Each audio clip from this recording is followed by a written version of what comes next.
Começou. Agora só preciso voltar lá para a tela. Porque está gravando a minha tela e não está gravando isso aí. Calma aí, calma. Não. Aleluia. Boa noite. Vixe Maria, 15 minutos perdidos. Vamos lá, correndo, depressa, ligeiro como quem rouba. Seguinte, 2 pontos, não quero isso, volte. Eu quero só chegar aqui. Hoje é um novo dia, de um novo tempo. Hoje a festa é sua não, se bem que a gente está na Páscoa, né? Não está no Natal. A gente vai falar de conformação de chapas finas. O que danado vem a ser isso? Ou o que danado vem a ser uma chapa? Alguém tem ideia? Chapa, alguém, ninguém. O que é uma chapa? Vocês poderiam dizer que é uma dentadura. Poderia dizer que é aquela radiografia que você faz do pulmão, bater uma chapa do pulmão. Mas aqui basicamente a gente vai trabalhar com alguma coisa. E lâmina. Qual é? Em um, a força é aplicada. Não sei não, tipo um é aparelho, a força é aplicada de outro Basicamente o que vai determinar o que é uma chapa, o que é uma lâmina vai ser a espessura. A espessura de uma chapa é um pouquinho maior do que a espessura de uma lâmina. Então a gente vai trabalhar aqui é ótimo. A gente vai falar aqui das questões relacionadas a chapas. Então basicamente nós vamos ter esses conjuntos. Está dando para enxergar direito? A foto dessa vez eu não tive a ajuda do meu filho para colocar filtros nos desenhos. É que fica horrível botar esse fundo, tá? Então, basicamente, conjunto de processos de transformação mecânica realizado, na maioria das vezes, a frio, que consiste em dar forma a uma chapa, e essa chapa normalmente recebe o nome de blank. Nomezinho bonitinho. E essa forma é dada através de uma matriz pela aplicação de esforços. Então, basicamente, quais são o que compreende? Eu vou ter corte, dobramento ou encurvamento e o mais famoso deles, a estampagem. Como danado se dá o corte? Vocês já foram algumas vezes lá na Xerox, não já? Algumas vezes vocês já viram lá o povo trabalhando com um negócio chamado guilhotina. Que danado é uma guilhotina? Ou cabeças antigamente, né? A depender da época foi mudando. Então, ao invés de deixar cortar a cabeça, passou a cortar papel. Mas basicamente o que é que acontece? É uma força que você aplica, tem uma base fixa e uma parte móvel, e você aplica uma força de cisalhamento. Então você cisalha o metal ou o papel até cortar. Então o corte basicamente é isso daí. Eu vou aplicar uma força e essa força vai ser aplicada a uma tira, ou a algum elemento, e a força aplicada vai fazer com que eu tenha o corte. No caso aqui eu vou estar fazendo um buraco na peça. Aqui tem extrator, tira, força, chapa e aqui a matriz. Dobramento, pelo próprio nome vai fazer o quê? Dobrar, como se fosse fazer um origami de metal. Vai dobrar. Como é que eu faço o dobramento? Com a aplicação de uma força e tendo uma matriz, tendo uma forma que vai ser dada. Temos aqui a estampagem. Estampagem, basicamente é a aplicação de uma força e eu deformo plasticamente esse metal até ele ficar na forma desejada. Onde é que eu vejo muito isso? Nossa querida e adorada panela de pressão é feita por estampagem. Na verdade, todas as panelas são feitas ou quase todas por estampagem. Então, eu pego um blank, ou seja, uma lâmina plana, aplico um esforço e transformo aquilo dali em uma panelinha. E aqui tem a prensagem, que também serve como sendo para fazer um corte ou demarcar alguma coisa, fazer um alto relevo. Alguma dúvida aí? Pergunta, questionamentos? Processo de estampagem. Então, basicamente, o processo de estampagem ele vai utilizar prensas hidráulicas ou prensas mecânicas. O que é que diferencia uma prensa hidráulica de uma prensa mecânica? Alguém tem ideia? Ideias. Uma prensa hidráulica obrigatoriamente vai utilizar a força hidráulica, ou seja, um fluido, normalmente um óleo, vai impulsionar um pistão, esse pistão vai aplicar a força e eu vou ter a deformação. Uma prensa mecânica, por sua vez, ela vai ter uma energia armazenada num volante que, mal comparando, imagine como se fosse uma espécie de roda que ela levasse um peso a uma determinada altura, chegasse nessa altura e soltasse esse peso. Então é isso que é uma prensa mecânica. Tá? A força não é aplicada diretamente por uma a pressão não é aplicada diretamente por uma força que vai crescendo gradativamente. Ela é aplicada de uma pancada só. Aqui tem dois exemplos de uma prensa mecânica.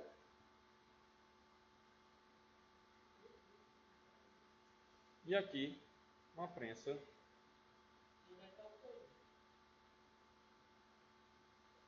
mas esse volante aqui é que faz o processo.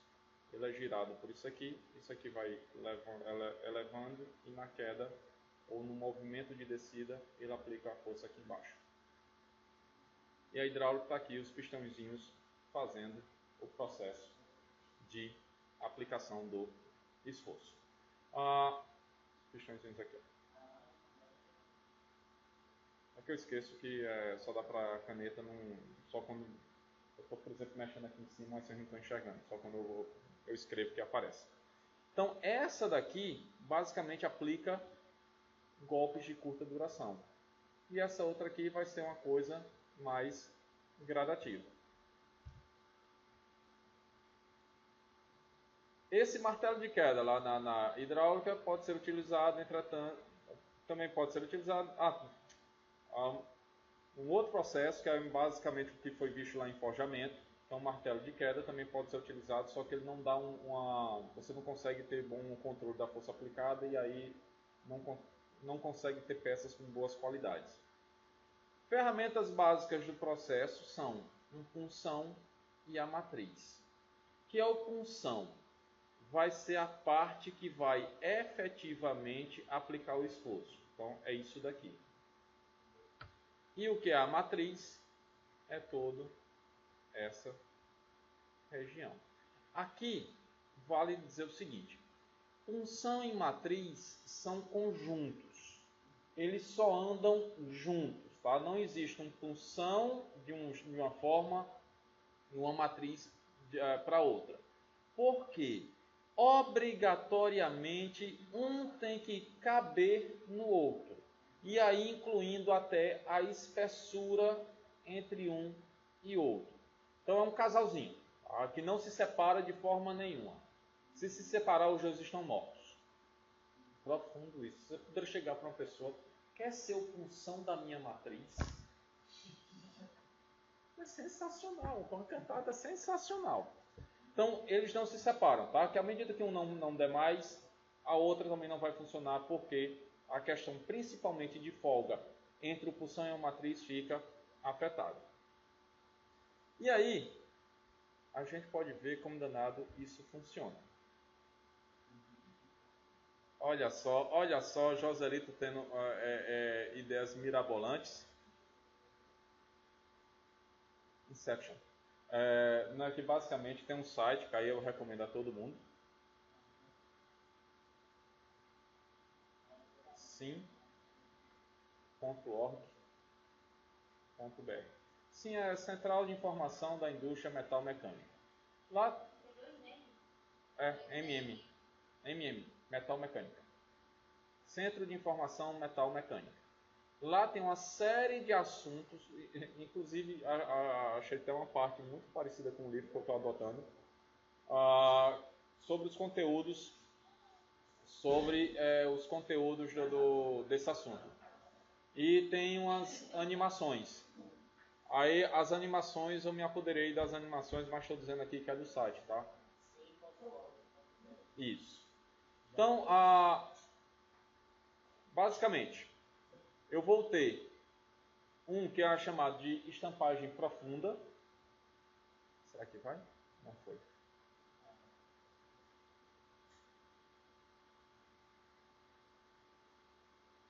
Que basicamente eu tenho aqui a plaquinha, o blank aqui no meio. Tenho que fazer, ou tenho que imaginar que, de acordo com que eu vou empurrando o blank para dentro da matriz, o que é que vai acontecendo com essa partezinha aqui? Vai diminuindo. Então, na hora de fazer o processo, eu tenho que imaginar o quanto isso vai diminuir. Além disso, eu tenho que saber o quanto o metal pode ser deformado por esse negócio aqui. Por quê? Se vocês pegarem uma régua de poliestireno, réguazinha que vocês usam, transparente, e dobrar ela ponta com ponta, vocês conseguem? Sem ela se romper? Por quê?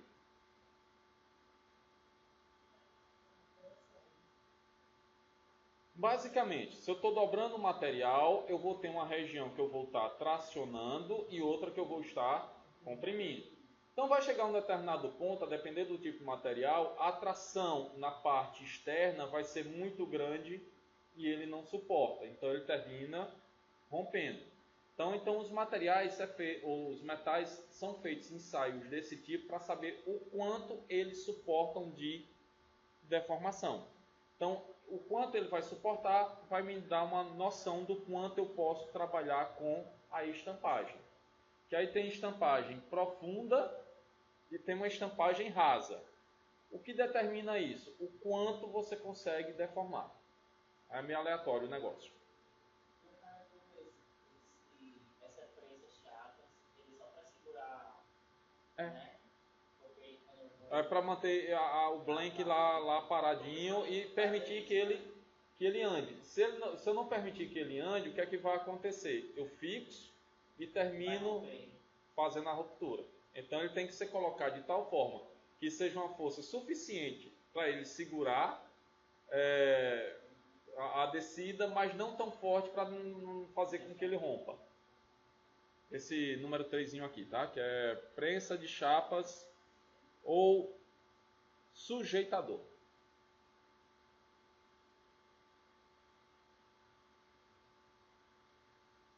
Aí você faz a estampagem profunda, certo? Então isso aí foi a estampagem. Aqui eu posso fazer também, ou tem um outro negócio que é chamado de conformação progressiva, que basicamente é isso daqui.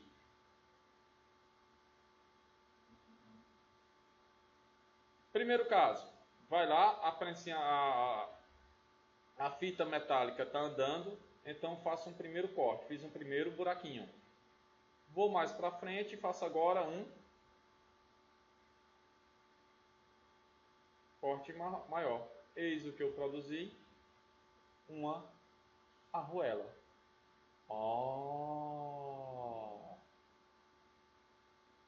Como não sabia disso antes? É assim que é feito? Inclusive os dois processos é feito de uma vez só, tá? Não necessariamente. Sucata, que aí você pode revender novamente, ou se você for, digamos assim, uma indústria maior, você pode derreter, fazer novamente e fazer todo o processo. Mas normalmente você faz e vende como sucata. O custo energético para aproveitar, na grande parte das vezes, não compensa. A não ser que você tenha toda a estrutura já montada e já funcionando para isso.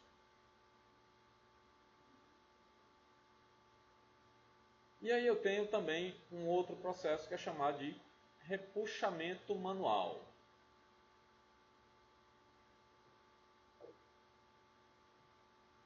Mas esse eu não entendi porcaria nenhuma. Isso não me diz absolutamente nada.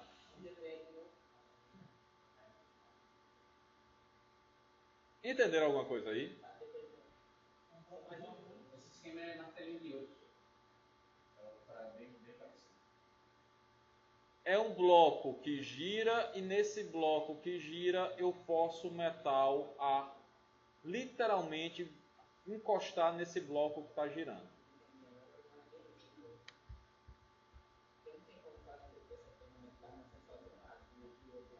É porque o desenho é só em 2D.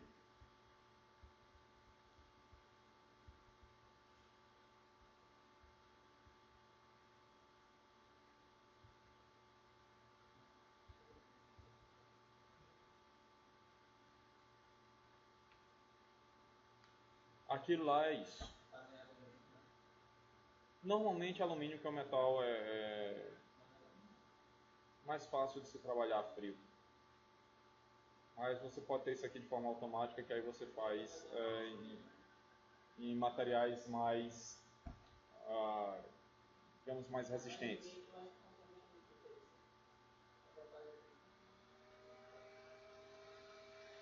O bloco, a lâmina e a força. Aqui, não descara, força. Ah, esqueci, aqui.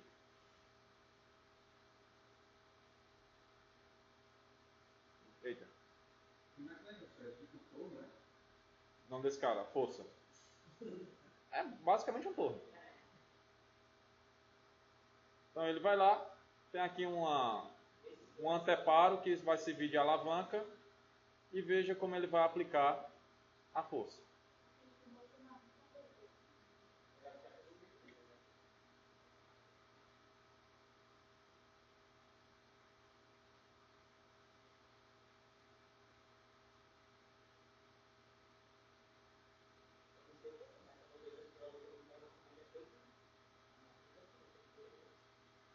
Esse é o tal do repuxamento. Ele está aplicando uma força e empurrando o metal sobre aquele bloco.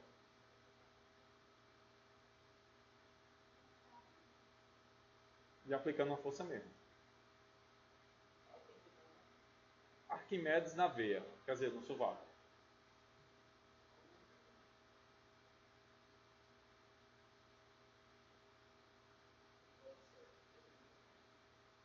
Salário mínimo.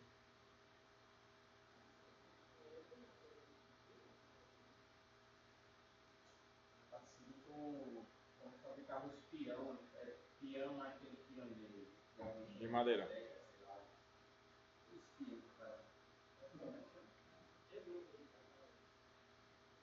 Então, basicamente, isso aí é o tal do repuxamento, tá? Daqui a pouco a gente volta para ele.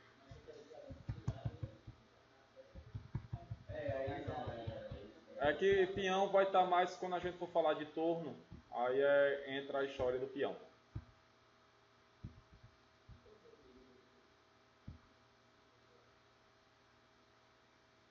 Então, basicamente, como danado a gente consegue fazer um corte numa chapa? Isso aqui mesmo é. Como danado a gente consegue cortar uma chapa? Basicamente, como falei lá no início, o mesmo princípio da guilhotina que é utilizado para cortar papel. Tenho a chapa, tenho a força e tenho a matriz.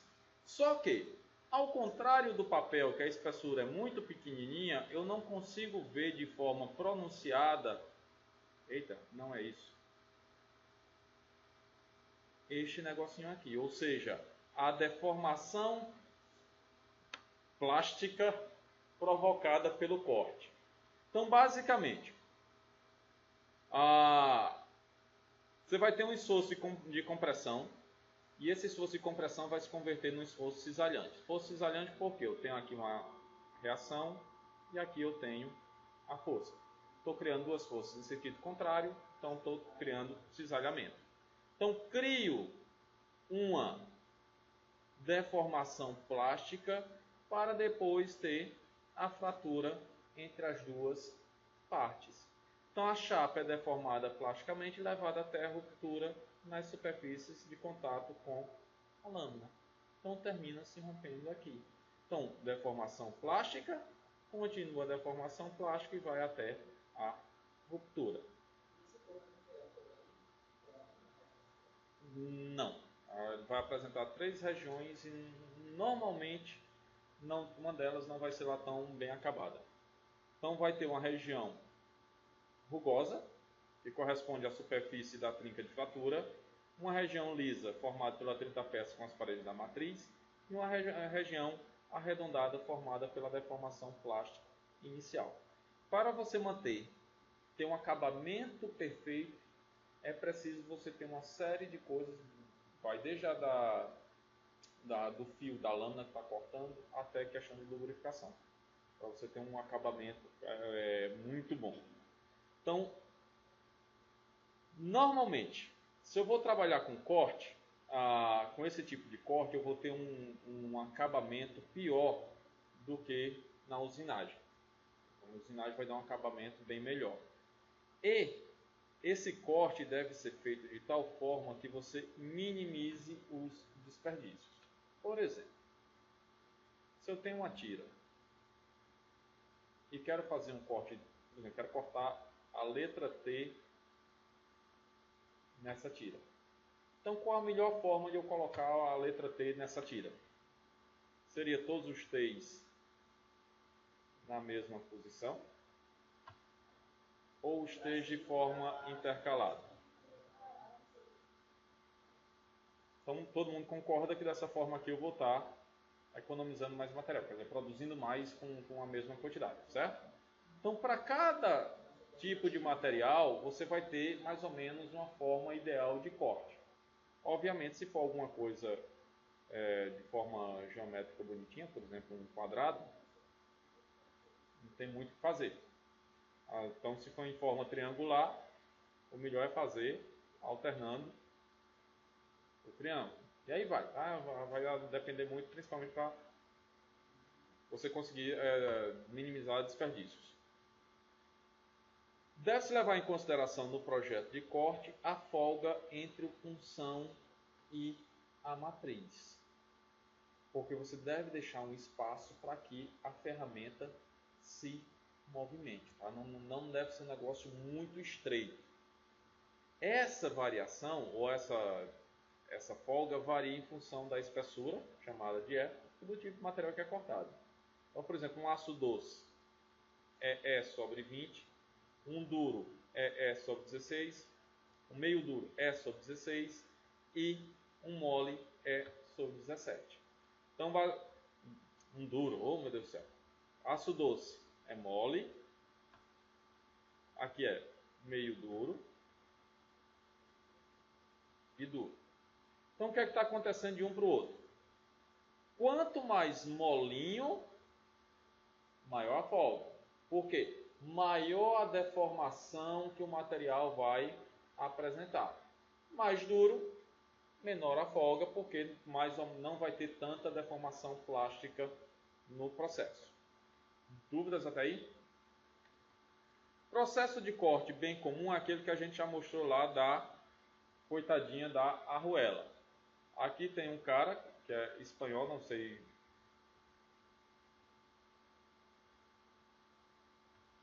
fazendo arruelas em uma prensa mecânica. Tá? A prensa ele aciona através de um pedal. Então, esse volante, que é essa bolinha, faz esse negócio subir e descer. E de acordo com o que ele faz subir e descer, vai dando a pancadinha.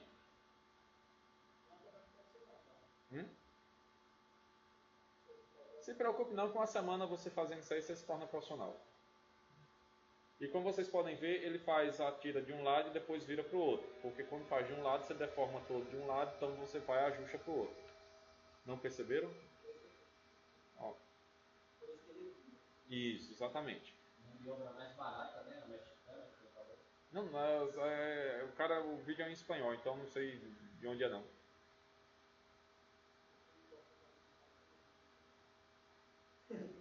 Então nesse aí ele conseguiu fazer 3. nesse aí vai conseguir fazer 2 fininhas de arruelas.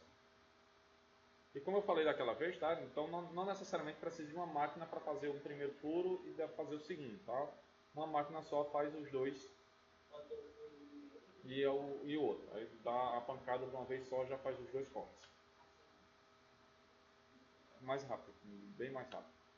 E aqui a quantidade de... Oh, droga, toda vez eu erro aqui. Aqui a quantidade de sucata que está tudo lá. E aí o cara vai dar uma outra destinação para eles. Visto o corte, vamos falar agora do dobramento. Então, basicamente, nesta operação, a tira metálica é submetida a esforços aplicados em 2 direções opostas para provocar a flexão e a deformação plástica. Normalmente aqui é o seguinte, tá? A gente sempre tem que levar, quando eu falo em dobramento, levar em consideração que vai ter uma recuperação da parte elástica do material. Então, dobrei, por exemplo, a dobra feita no braço dessa carteira. Então, fez a dobra, ela vai ter uma pequena recuperação. Obviamente, para coisas mais ou menos simples desse tamanho aí, não é imperceptível o retorno que ela vai dar. Tá? Para coisas menores, vai ser mais perceptível.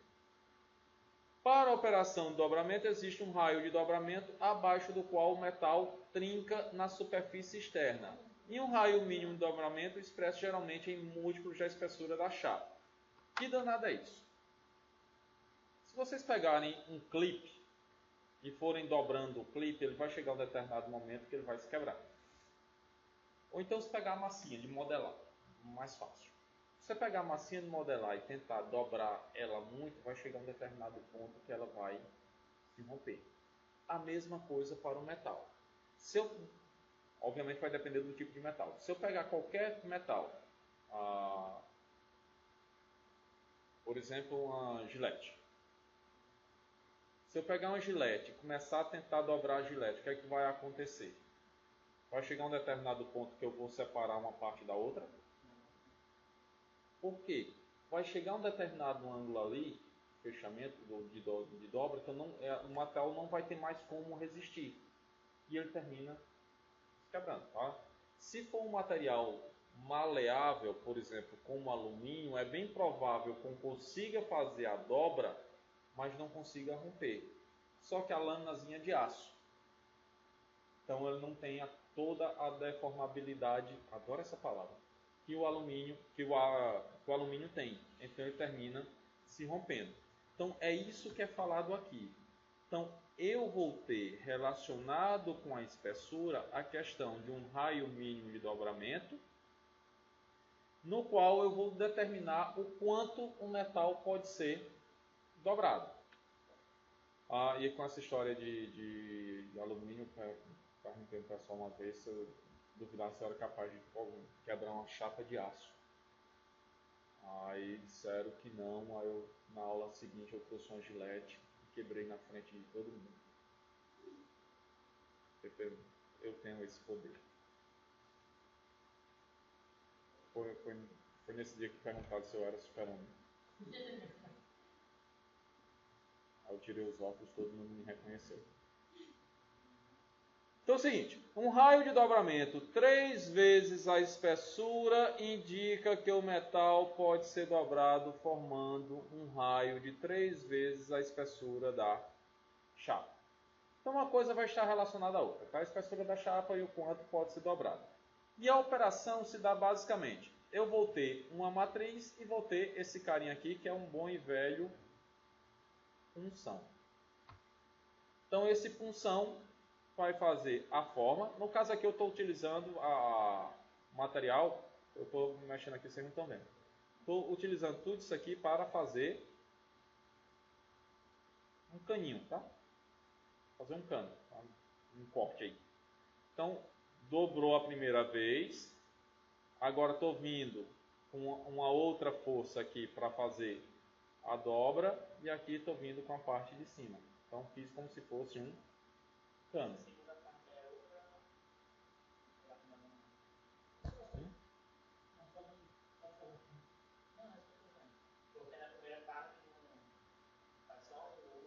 Faz isso. faz um U, aí do U você coloca um anteparo aqui, e desse coloca esse anteparo, e daqui você começa a conformar o restante. Isso aqui normalmente tem canos com solda, que são feitos desse jeito, que você faz todo esse processo, depois vem com a solda, ou canos com costura. Vem com a solda e termina soldando essa parte, então fica um cano. Ela é feita só de uma vez ou... Não. Aqui são em passos separados. Primeiro uma coisa. Não, diga assim, depois que chega naquele final ali. Nesse final aqui? Isso, no último passo. Fica daquela forma ali, ele deixa um pedaço, as formadinhas, ou... Não, depois que conformou, é só tirar que está pronto. Que aí como a gente está trabalhando tudo com deformação plástica, depois que foi deformado completamente, ele vai só ter uma pequena recuperação, mas continua da deformação. Então o dobramento serve para fazer esse processo, também serve para fazer isso daqui, ó.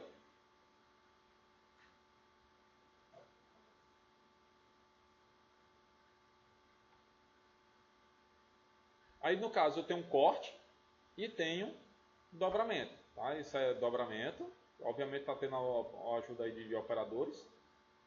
Essa parte de baixo aqui. De novo errado. Essa parte de baixo aqui é a matriz. E aqui é a função. Aqui são várias funções. Tá? Então eu estou trabalhando somente com essa ferramenta aqui, que a depender da força que está sendo aplicada, ela pode ser utilizada para corte ou simplesmente para dobrar. Ela faz um vinco. E desse vinco, quando aplica a força, o metal termina se deformando. Isso, faz só o vinco. Você já viu o que nós vamos fazer? É como se fosse fazer um origami de metal.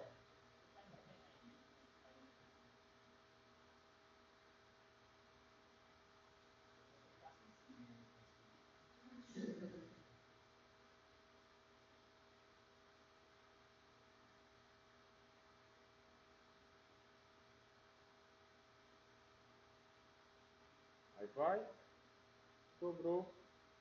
Então, dobramento eu chego até um ponto de fazer ter uma deformação plástica e fazer essa pecinha aí.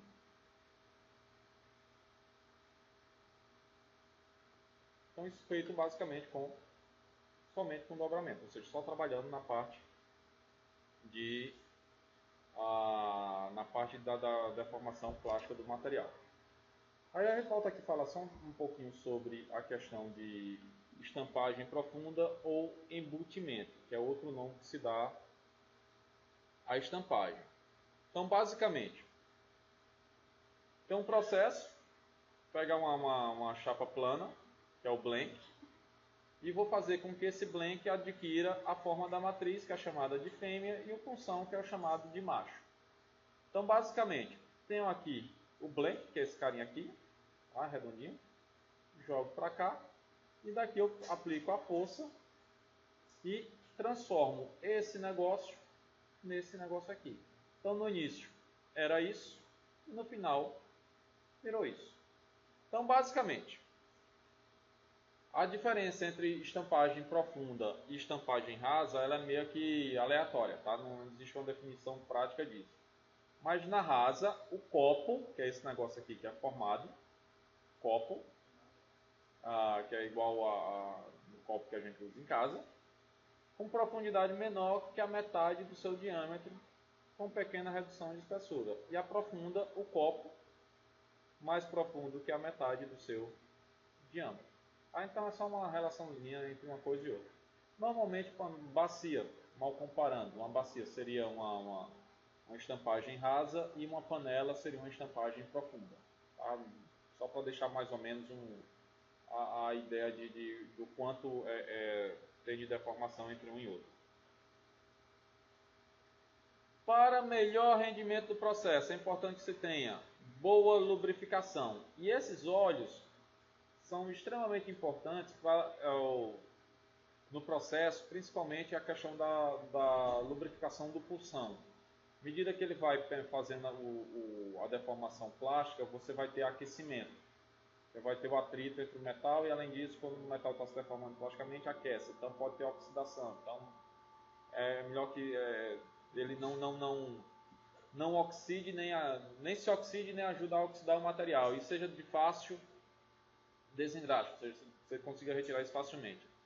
Normalmente são óleos minerais, contendo aí uma série de aditivos. Deve-se ainda especificar a pressão a ser aplicada na prensa barra-chave. Se for muito pequena, pode surgir rugas nas laterais da peça. E se for muito elevada, pode ocorrer ruptura da peça ainda na prensa.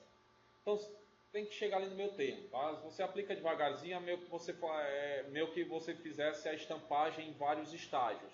Então você termina deixando o material um pouco rugoso.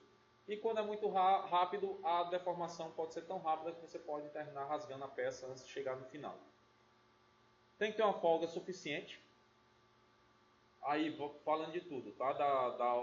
De onde o blank é preso até a deformação dele dentro da matriz. Que o punção ele tem que se locomover livremente, tá? Então tem que ser levado sim, em consideração.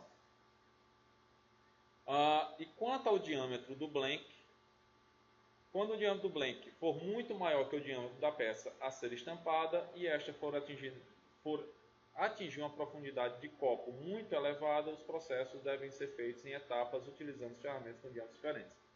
Em outras palavras, se eu vou precisar de uma deformação, uma estampagem muito, muito profunda, não dá para fazer isso de uma única etapa. Então faço um pouco, vou até um determinado ponto, e desse ponto troco de ferramenta e estico mais ainda. Não, acho que estava me lembrando da capa do capítulo do Callister, que fala de metais, que tem lá no início do capítulo a questão de uma latinha de alumínio, os vários estágios que ela aparece. Então é feito em estágios subsequentes. Aqui nós temos processozinho de estampagem.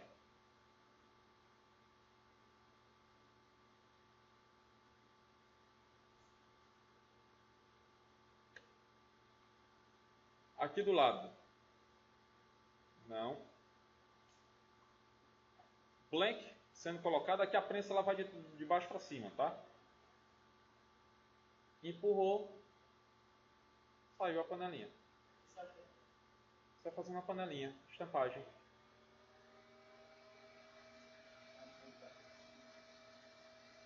Aí aqui só um detalhe. Droga, não consigo parar assim.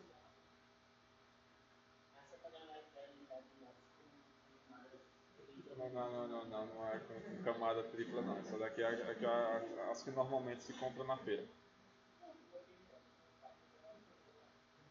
Aqui só um cuidado que é o seguinte, tá? No caso da deformação, eu estou deformando também, estou diminuindo. De acordo com o que eu estou esticando, eu estou diminuindo a espessura também do blank. Então, eu posso, principalmente nessa dobra, é o ponto de fragilidade da panela. Não sei se vocês já chegaram a acompanhar o surgimento e a morte de um copo de alumínio. Normalmente, o copo de alumínio ele tende a criar furos justamente nessa dobra. E a princípio, por quê? Quando o copinho cai, normalmente amassa. E de acordo com o que vai amassando, ele termina se fragilizando exatamente nessa parte. Essa parte é a parte mais, digamos assim, frágil do material. Se for copo de aço inox, vai ter uma vida útil bem maior do que um copo de alumínio. Essa questão de durabilidade. Não é mais tradição hoje em dia, mas era tradição quando eu nasci, ou seja, há muito tempo atrás, se comprar copo inox e gravar o nome da pessoa como nação. Vocês são velhas. Pois é, coisas Então você vai ter esse negócio que aí esses copos terminam tendo uma durabilidade bem maior do que, por exemplo, um copo de alumínio.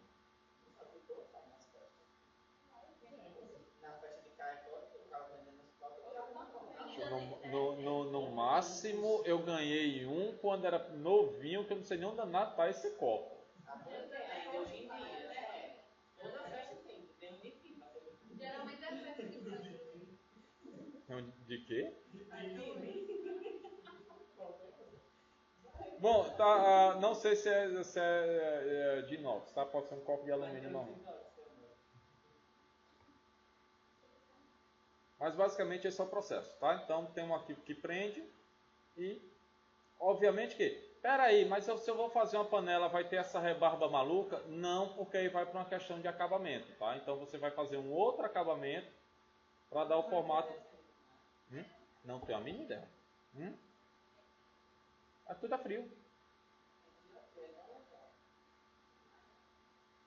Tudo a frio e feito com alumínio. Prensazinha pequena. Não é tão. Não deve ser tão potente, se não é tão potente, não é tão caro. O funcionamento dela é através da hidráulica? Essa é hidráulica. Então, o motor vai servir para empurrar o óleo para dentro do pistão e do pistão é que aplica a força. É por isso que ele não está exatamente embaixo. Não, tá em algum canto que a função dele é só fazer o óleo circular. Por fim, para a gente terminar, repuxamento. Basicamente é aplicar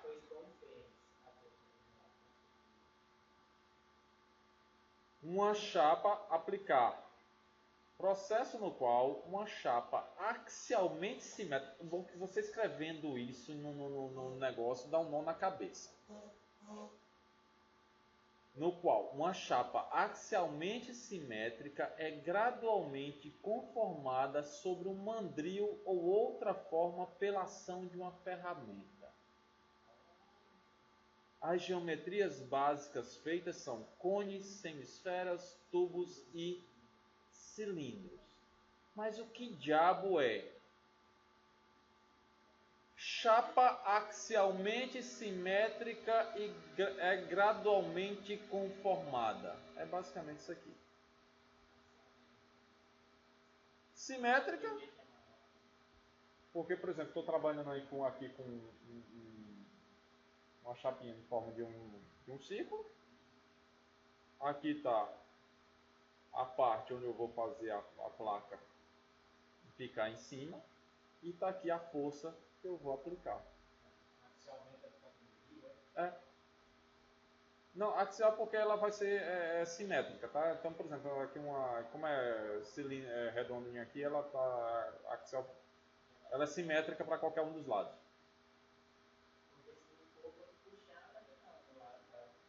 Eu acho que não sai todas idênticas não, né? Tipo, por mais que ele já faça esse serviço há muito tempo. Basicamente, ele vai saber pela geometria, que ele vai saber onde é o centro, e no centro ele vai fazer vai colocar o material lá. E lembrando que é o seguinte, tá? Que aqui, do jeito que ele vai empurrando, vai sobrar material aqui em cima. Que a ideia é que o material que você está colocando seja maior do que o mandril. Então, a ideia é que isso daqui recubra... Tá certo. Recubra. Que isso daqui envolva totalmente isso daqui, certo? E esse totalmente aqui vai ter uma sobra de material.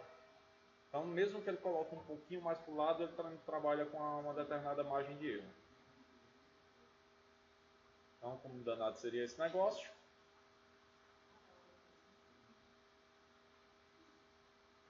Fixou. Girou para ver se está tudo direitinho. No outro caso aqui, não sei se aqui tem uma espécie padrão. Se ele não tivesse colocado de forma centralizada, ele iria ver que na hora que girasse. E aqui você tem apoios, que eu estou apontando e vocês não estão vendo.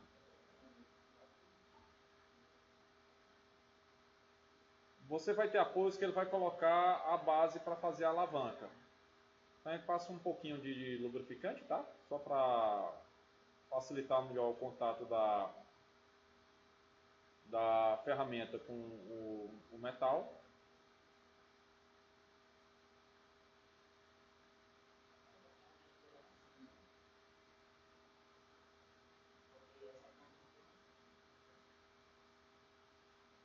Lá vai ele.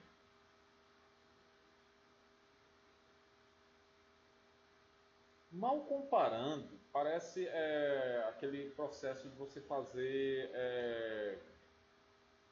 filtro, já coisa de barro, como é o nome? Você faz jarro, pote. Estava lá no filme, no filme Ghost. Isso, exatamente. Eu não sei se filtro faz também, eu me lembro de pote. Aí você vai colocando lá, então você vai girando. Ghost, do outro lado da vida.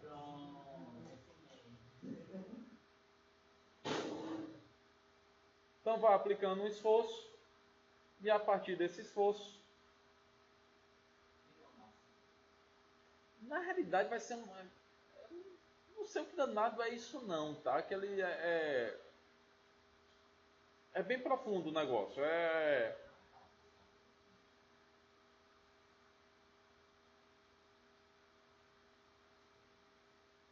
E a questão a experiência normalmente do operador, ele termina fazendo todas, se não iguais, praticamente iguais. Literalmente aqui a prática leva à perfeição. Até porque a gente vai sair diferente, mas depois vai tanto no automático e já vai ficando todas iguais.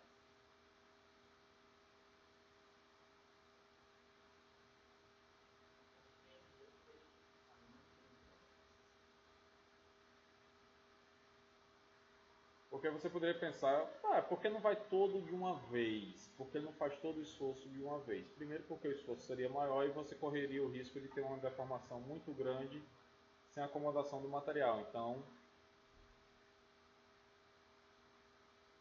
isso deve ser ótimo também para enrolar o patrão, né?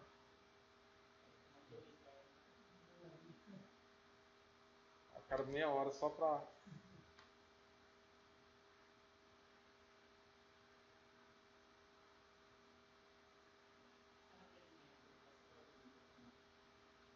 Imagina. E só para... Dicas dica de fábrica que normalmente você tem aquele lema gambiarra, a gente aceita, a gente não aceita a derrota. Aqui em cima está onde está passando o sistema trifásico da fábrica. Esses fiozinhos que ficam ali é tudo externamente, porque aí fica mais fácil você puxar a fiação. Puxar e tomar um choque também. Não, tá alto.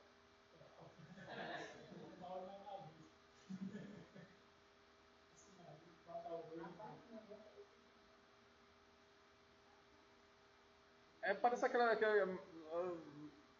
só Você aquela... já trabalhou em empresa, assim, o que diferencia a escolha, eu acredito que seja mais a parte financeira, né? Quando você tem mais conhecimento da causa, da escolha trifásica pela monofásica. Normalmente toda a indústria é trifásica, não tem escolha. É porque os maquinários geralmente... Tudo que é motor funciona em sistema trifásico. E também o motor monofásico, né, ele tem um stick muito grande, né? Tem um stick que até um capacitor. Não, é porque na realidade é o seguinte, em indústria você não vai ter essa história somente de um capacitor. Em indústria você vai ter um negócio chamado banco de capacitores, porque você tem muita carga indutiva.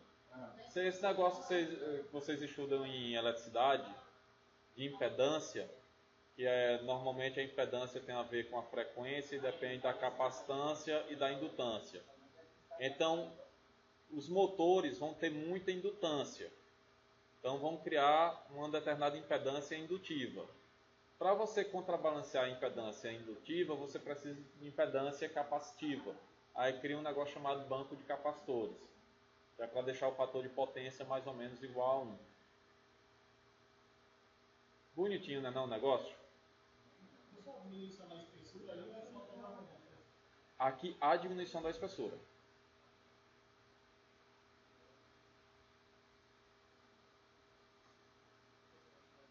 principalmente nessa parte onde a dobra é mais evidente, tá?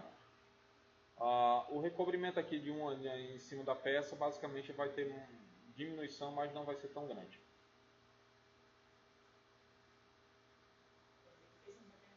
Ele só está para fazer na borda. Por isso que é mais atrás, né? Na parte que agora mais Só fazendo na bordinha para ficar mais bonito. É uma grande bacia. Não sei para que serve, mas é legal.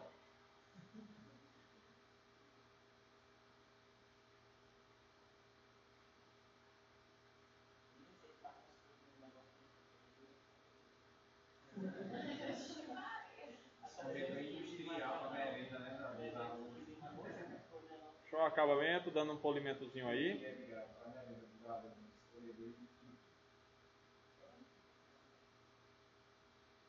Parece coisa de cachaceira. Parece um negócio para colocar, encher de gelo e jogar um bocado de garrafa aí dentro.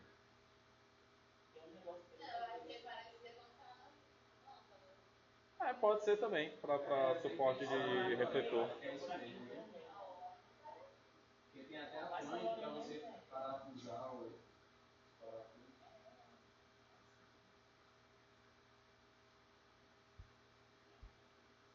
Com isso terminamos repuxamento. E veja só que fuçando na internet o cara encontra.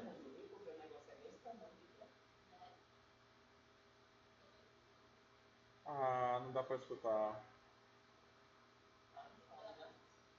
Tá, mas aí não tem como vocês escutarem. Não, é por causa do programinha aqui, por causa dessa caixinha aqui. Calma! Tem mais água qual? E se eu ficar no carro, não dá. Essa é cá?